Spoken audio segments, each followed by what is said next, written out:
تعالیٰ نے انسان کو اپنے لیے بنایا ہے۔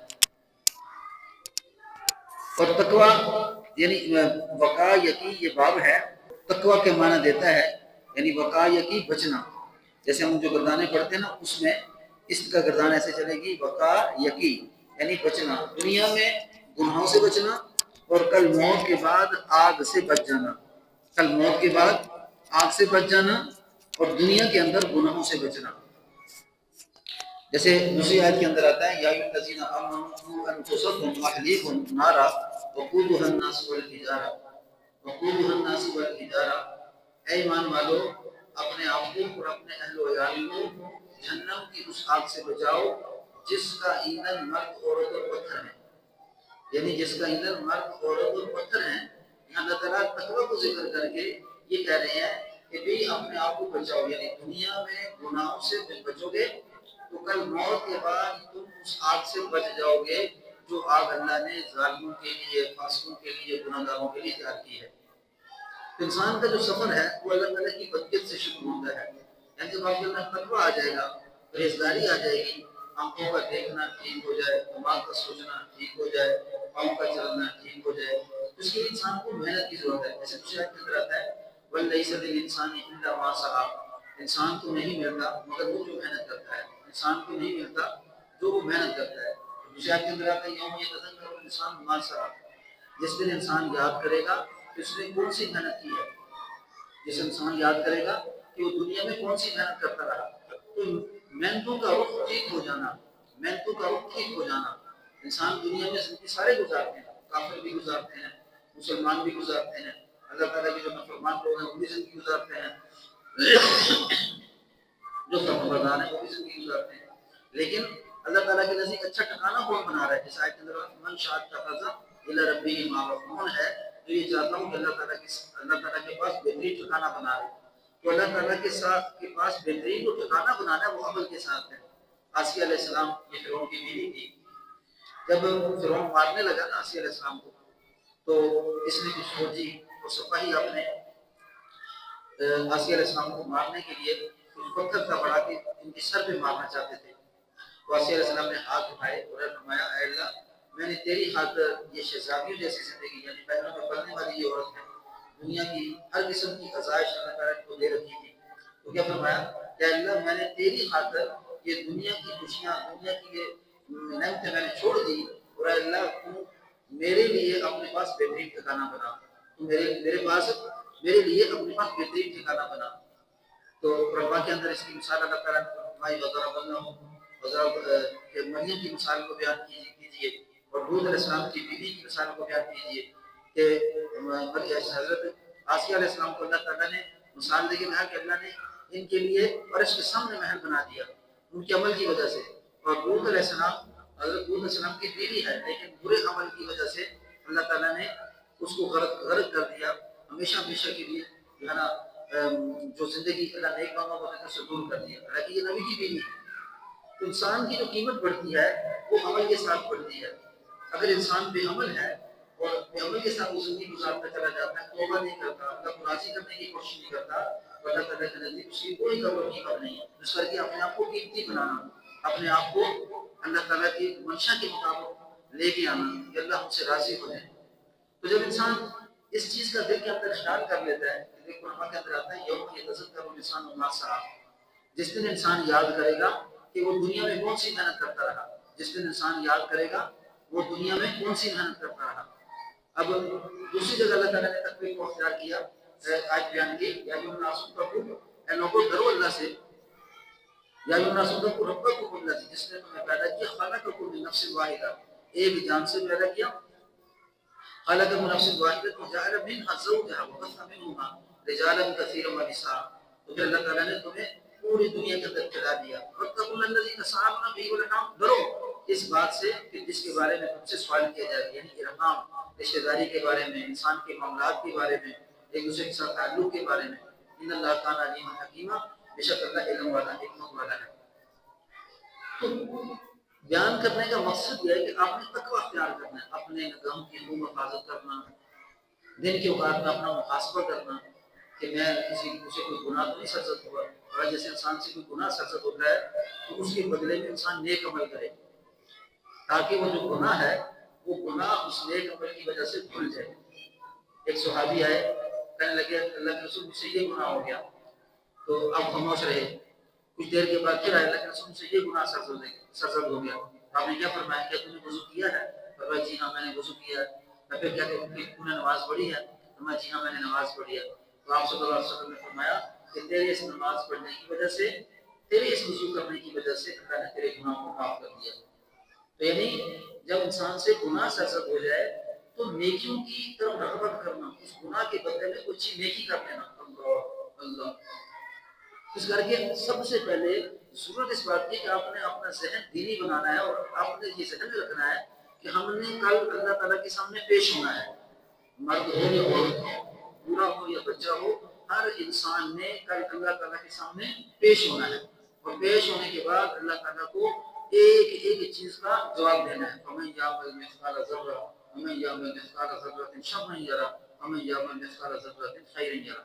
جو انسان ایک چھوٹی رائی کے دانے کے برابر نیکی کرے گا وہ بھی اللہ تعالیٰ کے سامنے ہوگی، اور جو انسان رائی کے دانے کے برابر برائی کرے گا وہ بھی اللہ تعالیٰ کے سامنے ہوگی۔ تو اپنی زندگی کا ڈھانچہ بنانا سب سے پہلے جو ہے محنت ہے توحید پہ ہر وقت ہو جانا، توحید کو کسی حالت پہ نہ چھوڑنا۔ یاد رکھو جس وقت انسان توحید کی محنت میں لگتا ہے تو انسان کے اوپر حالات بھی آتے ہیں، پریشانیاں آتی ہیں، سختیاں آتی ہیں، لیکن ان سختیوں کو اللہ کی رضا سمجھ کے، اللہ تعالیٰ کا فیصلہ سمجھ کے برداشت کرنا۔ جس وقت انسان توحید کو اختیار کرتا ہے، اختیار کرنے کے بعد وہ صحابہ اکرام کی روش میں چلتا ہے، حضرات انبیاء علیہ السلام کی روش میں چلتا ہے۔ شروع میں ایسا ہوتا ہے کہ کچھ چھوٹی بہت تکلیف آ سکتی ہیں، لیکن یہ اب برباد نہیں ہوتی، بلکہ اللہ تعالیٰ تکلیفوں کو آہستہ آہستہ ٹالتے ہیں، اور دنیا بھی بنتی ہے اور آخرت بھی بنتی ہے۔ دنیا بھی آپ کی توحید سے بنے گی، آخرت بھی آپ کی توحید سے بنے گی۔ پر اس وقت توحید کے اوپر آپ پیروان کر چکے، اس کے بعد آپ نے تقویٰ اختیار کرنا۔ تقوی میں سب سے پہلے یعنی اللہ اور بندے کے درمیان جو تعلق بنتا ہے وہ نماز سے بنتا ہے۔ تو آپ کی نمازیں اس لیز پہ آ جائیں کہ جس طرح صحابہ اکرام نماز پڑھا کرتے تھے، آپ کو شوق پیدا ہو نمازوں کا، یعنی 5 وقت کی نمازیں ان کا شوق پیدا ہو، اور جب رات کے اوقات میں نفلی عبادت کا شوق پیدا ہو، یعنی جس طرح انسان کو کسی انسان سے محبت ہوتی ہے اس کے اندر علیحدہ رہنا پسند کرتا ہے، یعنی دو انسانوں کے درمیان کوئی تیسرا اس کو پسند کرتا ہے، تو جب آپ کو اللہ تعالیٰ کے ساتھ محبت ہو تو آپ کا تعلق نماز سے اللہ سے بنتا چلا جائے گا۔ جب آپ کو نمازوں کی محبت ہی آ جائے، جیسے 5 وقت کی نماز ہے کہ اللہ کا حکم نہ ٹوٹنے پائے، اللہ اکبر اللہ اکبر، اللہ سب سے بڑا ہے، اللہ سب سے بڑا ہے، انسان اس کے اندر انسان کہتا ہے، مسلم یہ کہتا ہے، پھر کہتا ہے اشہد ان لا الہ الا اللہ، میں گواہی دیتا ہوں کہ اللہ کے سوا کوئی معبود نہیں، کہتا ہے اشہد ان محمد رسول اللہ، میں گواہی دیتا ہوں کہ محمد صلی اللہ تعالیٰ کے رسول ہے۔ پھر کہتا ہے حی علی الصلاۃ حی علی الصلاۃ حی علی الفلاح حی علی الفلاح، آجو کامیابی کی طرف، آجو کامیابی کی طرف، آجو نماز کی طرف، آجو نماز کی طرف۔ یعنی اللہ تعالیٰ نماز کے اندر اس چیز کا اعلان کر رہے ہیں کہ کامیابی تم چاہتے ہو، آؤ نماز کی طرف، آؤ نماز کی طرف۔ اس کر کے سب سے پہلے آپ نے نمازوں کو اوپر کرنا کہ نماز نہ چھوٹنی پائے۔ سکول ہے، مدرسہ ہے، گھر ہے، بار ہے، کام ہے، کوئی بھی آپ کسی کام میں لگے ہو، لیکن جیسے ہی اللہ اکبر کی آواز آئے تو آپ یہ سمجھ جاؤ کہ یہ دنیا کے جتنے کام ہیں یہ عارضی کام ہے، میرا کام ہے اللہ کو یاد کرنا اور اللہ کے حکم کو آپ سے سمجھ کے طریقے پہ پورا کرنا۔ جب آپ کی نماز چھوڑنے کا دکھ اور غم آپ کے دل کے اندر آ جائے گا تو اب کیا ہوگا؟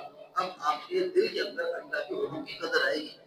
جب آپ کے دل کے اندر اللہ کے حکم کی قدر آئے گی، اللہ اکبر اللہ اکبر، اب یہ آپ کی محبت کا سلسلہ شروع ہو گیا، اللہ تعالیٰ سے محبت کا سلسلہ شروع ہو گیا۔ ہمیں دنیا کی محبتیں عارضی محبتیں ہیں، ان محبتوں میں کچھ نہیں رکھا۔ محبت کرنی ہے تو اللہ تعالیٰ سے کرو، محبت کرنی ہے تو اللہ تعالیٰ سے کرو، اللہ تعالیٰ کے حکم پہ پڑھنا سیکھا جائے، اللہ تعالیٰ کے حکم پہ جینا سیکھا جائے۔ جیسے قرآن کے اندر آیت ہے حضرت ابراہیم علیہ السلام فرماتے ہیں قل ان صلاتي ونسكي ومحياي ومماتي لله رب العالمین، بے شک میری نماز، میرا جینا، میرا مرنا تمام جہانوں کے پالنے والے کے لیے ہے، یعنی میرا جینا، میرا مرنا سب کچھ اللہ تعالیٰ کے لیے ہے۔ تو آپ کی یہ دل کے اندر یہ بات پیدا ہو جائے کہ اللہ مجھے آپ نے زندگی دی ہے تو اللہ یہ زندگی تیرے راستے میں گزر جائے۔ اللہ تعالیٰ نے جیسے آپ یہاں پہ پڑھتے ہو تو آپ سیکھتے ہو، حدیث سیکھتے ہو، کچھ دین کی باتیں سیکھتے ہو، اس کی پوری زندگی اپنے جو ہے نا زندگی میں لے کے آنا. انسان ماحول سے بنتا ہے. اگر ماحول نہیں ہوگا، نیک لوگوں کا ماحول نہیں ہوگا تو آپ نہیں بن سکتے. یعنی آپ کی زندگی اخروی زندگی اور دنیا کی وہ سعادتیں جو اللہ تعالیٰ نے حضرات علیہ السلام کو عطا فرمائی تھی، جو حضرات صحابہ کرام کو عطا فرمائی تھی، وہ خوشیاں آپ نیک ماحول کے بغیر نہیں حاصل کر سکتے. وہ سعادتیں، وہ زندگی جو صحابہ کرام کی تھی، حضرات علیہ السلام کی تھی، آپ نیک ماحول کے بغیر، اچھے ماحول کے بغیر حاصل نہیں کر سکتے. اور اصل زندگی یہی تو یہ ہے کہ جن لوگوں میں اللہ نے انعام کیا ہے، رحمت کیا ہے، فضل کیا ہے، تو ان کی زندگی کی روش میں چلنا، ان کی زندگی کو اپنے زندگی کا مقصود بنانا اور ان کی زندگی میں جیسے خوشیوں کو حاصل کرنا.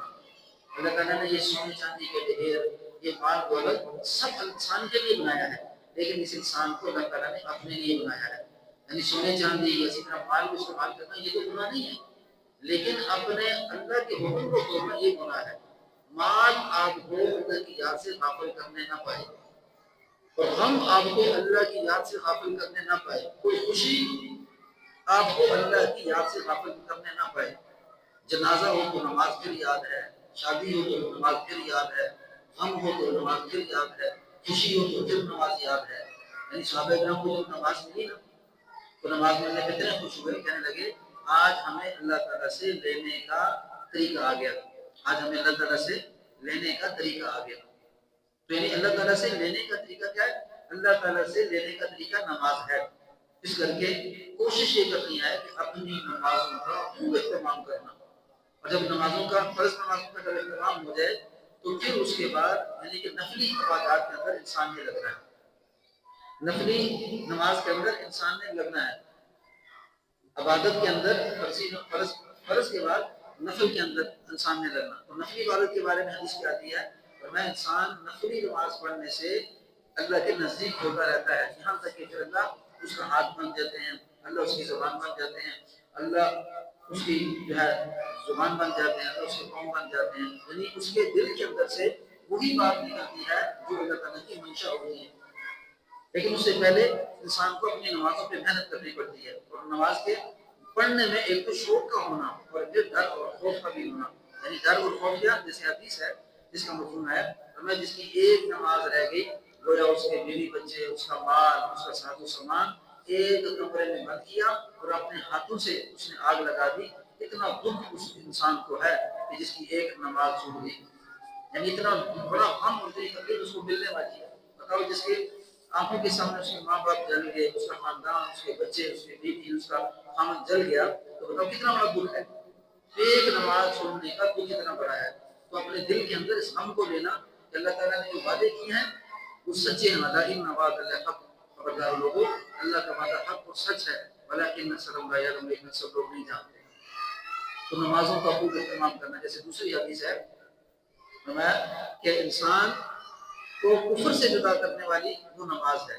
یعنی مسلمان اور کفر میں فرق یہ ہے کہ جیسے ہی اذان ہوتی ہے تو مسلمان فوراً نماز کی طرف آ جاتا ہے اور کفر کرنے والا انسان نماز کی طرف نہیں آتا.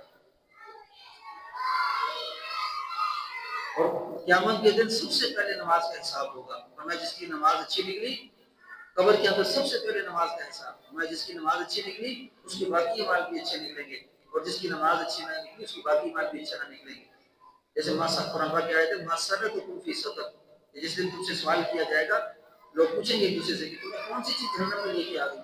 تو آگے سے کہیں گے قَالُوا لَمْ نَكُ مِنَ الْمُصَلِّينَ، قَالُوا لَمْ نَكُ مِنَ الْمُصَلِّينَ، ہم لوگ نماز نہیں پڑھا کرتے تھے، ہم لوگ نماز نہیں پڑھا کرتے تھے. یعنی نماز نہ پڑھنے کی وجہ سے سب سے زیادہ انسان جہنم میں جائے گا. مرد ہو یا عورت، دنیا میں سستی کی 5 منٹ کا وقت تھا، لیکن اس نے کیا کیا وہ 5 منٹ کا وقت اس نے دیا نہیں. ہم رات کو جس وقت بچہ گھر میں آتا ہے، کسی کا باپ گھر میں آتا ہے، کسی کا بھائی گھر میں آتا ہے، ہم پوچھتے ہیں بتاؤ تم نے کیا پیسے کمائے، تم نے کیا مزدوری کی. تو آگے سے کہتے ہیں کہ ہم نے آج 3,000 5,000 10,000 کمایا. اور جب کوئی بھی چیز کما کے نہیں لاتا تو کہتے ہیں دیکھو تم نے کیا وقت ضائع کر دیا. تو میں جس کی ایک نماز چھوٹ گئی، حدیث کا مفہوم ہے 2,88,00,000 سال تک جہنم کی آگ میں جلے گا. اب 5 نمازیں جس کی چھوٹ گئی اب کیا بنے گا. ضرب 2,88,00,000 سال کو 5 نمازوں کے ساتھ، تو یہ کتنی دن کے اندر سے کمائی کی. یعنی دن کی اوقات اس نے جو کمائی کی وہ کمائی اس کی نظر میں کیا ہے کہ جہنم کی آگ یہ کما رہا ہے. تو نہ باپ کے دل میں آتا ہے کہ میں اپنے بچے کو اس جہنم کی آگ سے بچاؤں, نہ بیٹے کے دل میں آتا ہے کہ میں اپنے باپ کو اپنی والدہ کو بچاؤں, نہ بیٹی کے دل میں آتا ہے. اس کر کے انسانوں کی جو زندگی شروع سے چلتی ہے عمل پہ لگتی ہے وہ نماز سے ہوتی ہے.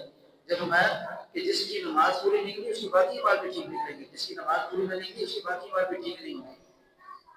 اب جب اللہ تعالیٰ کے سامنے جب پیشگی ہوگی تو پیشگی ہونے میں جب نماز پوری نکل آئی تو باقی نماز ٹھیک ہونا شروع ہو جائیں گی. فرمایا کہ جب نمازوں کے اہتمام کے ساتھ صبح شام کی دعاؤں کا اہتمام کرنا, صبح شام کی دعاؤں کا اہتمام کرنا. جب سے صبح اٹھتے جیسے اس کا مفہوم ہے کہ جس وقت انسان کی صبح دعا پڑھتا ہے نا, بسم اللہ الذی لا یضر اسمہ شیء فی الارض ولا فی السماء, شروع کرتا ہوں اللہ تعالیٰ کے نام کے ساتھ کہ مجھے کوئی چیز تکلیف نہ دے زمین میں جو آسمان میں, اور سمیع العلیم بے شک وہ سننے والا جاننے والا ہے. تو جب آپ یہ دعا پڑھ لیتے ہیں تو دعا پڑھنے میں اللہ تعالیٰ آپ کو تکالیف سے بچاتا ہے, آپ کو پریشانی سے بچاتا ہے. یعنی تقویٰ اسی چیز کا نام ہے کہ آپ نے موقع محل کے اوپر اللہ کے رسول کا طریقہ دیکھنا ہے. گھر جا جیسے انسان گھر میں داخل ہوتا ہے, گھر سے نکلتا ہے تو کیا دعا پڑھنی ہے. جب آپ سفر میں ہیں تو آپ نے کون سی دعا پڑھنی ہے. جب آپ سواری پہ سوار ہو رہے ہیں آپ نے کون سی دعا پڑھنی ہے. یعنی آپ صلی اللہ علیہ وسلم کا جو طریقہ ہے وہ ہمارا دین ہے. اگر آپ جس کا مفہوم ہے اگر تم حضور صلی اللہ علیہ وسلم کے طریقے کو چھوڑ دو گے تو یاد رکھو گمراہ ہو جاؤ گے. تو ہر موقع محل پہ نماز کے ساتھ ساتھ انسان نے یہ دیکھنا ہے کہ اللہ کے رسول نے یہاں پہ کون سا عمل کیا ہے جس سے میں کامیاب ہوں. اور سب سے پہلا عملوں میں سب سے پہلا عمل توحید کا سیکھنا ہے. توحید کو سیکھنا اور اس بات کا خیال رکھنا کہ میرے اندر کوئی شرک تو نہیں ہے. اور صرف اپنے خیال نہ کرنا بلکہ اپنے ماں باپ کا, اپنے بہن بھائیوں کا گھر کے اندر, اور ان سے پوچھ کے کہ بھائی آپ کا عقیدہ کیا ہے, آپ کیا عقیدہ رکھتے ہو. عقیدے کو یہاں پہ سمجھنا کہ عقیدہ ہے کیا. اگر آپ کو عقیدے کے بارے میں معلوم نہیں, آپ سوال کریں گے عقیدہ کہتے کس کو ہے. تو جب آپ کا عقیدہ توحید پہ آ جائے گا کہ سب کچھ کرنے والا اللہ ہے, زندگی بنانے والا, زندگی بگاڑنے والا, خوشیاں دینے والا, غموں کو ٹالنے والا, سجدہ کس کے آگے کرنا ہے, مانگنا کس سے ہے, اللہ کے غیر سے مانگنا نہیں, سجدہ اللہ کے سوا کسی کے سامنے کرنا نہیں. تو یہ کیا کہ توحید کے راستے ہیں. اللہ ہر جگہ حاضر ناظر ہے, اللہ تعالیٰ کے سوا کوئی حاضر ناظر نہیں, نہ کوئی نبی نہ کوئی ولی. یہ کیا یہ توحید ہے. خود سیکھنا توحید کو, اور گھر کے اندر اپنے ماں باپ کو, اپنے بہن بھائیوں کس پہ لے کے آنا. جب توحید میں آپ پختہ ہو چکے تو توحید میں پختہ ہونے کے بعد آپ صلی اللہ علیہ وسلم کے ہر عمل کو اپنی زندگی میں لانا. اور پھر تقویٰ میں کہ انسان موت کے بعد تقویٰ تو میں بچنا نا, یعنی دنیا کے اندر گناہوں سے بچنا, اور موت کے بعد اللہ تعالیٰ کے عذاب یعنی آگ کی عذاب سے بچ جانا.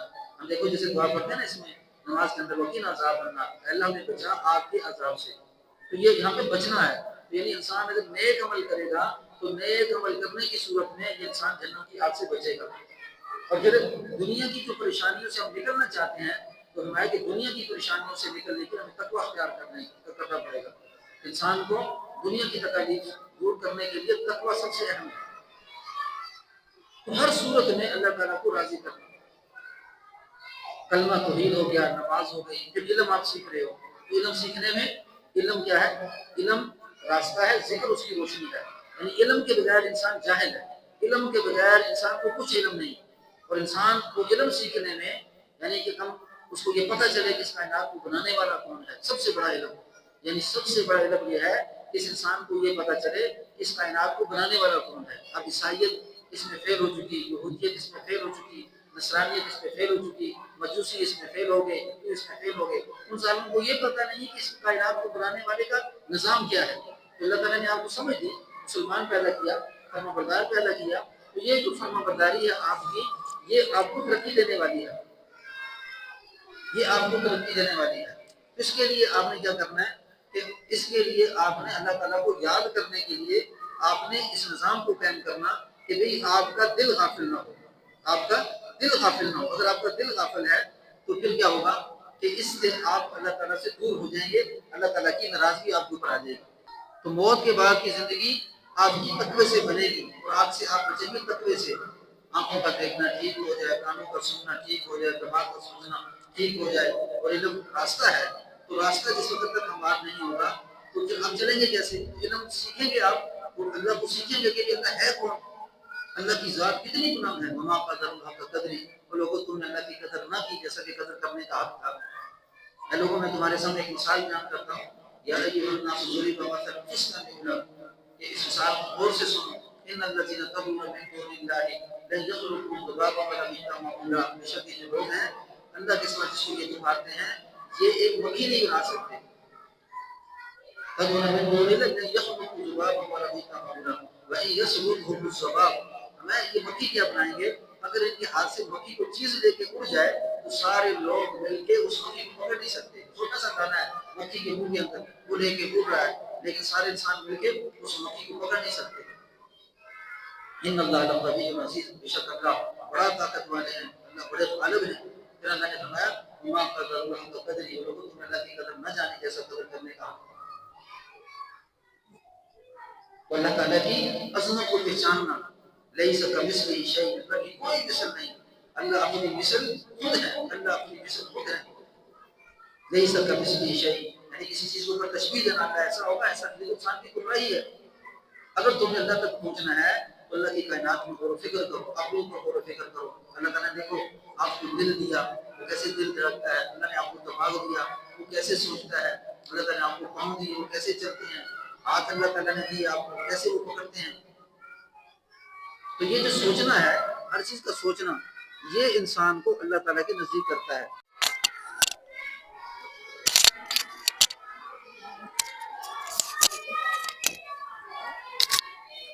جب انسان تقویٰ اختیار کر لیتا ہے تو اس تقوی کی بنیاد پہ اس کی نمازیں قائم ہو جاتی ہیں، اس کا ذکر و اذکار قائم ہو جاتا ہے، صبح شام کی دعاؤں کا اس کا اہتمام ہو جاتا ہے، پھر اس کے دل کے اندر جہنم سے بچنے کا شوق اور اس پر اللہ تعالیٰ کے دیدار کا شوق پیدا ہوتا ہے۔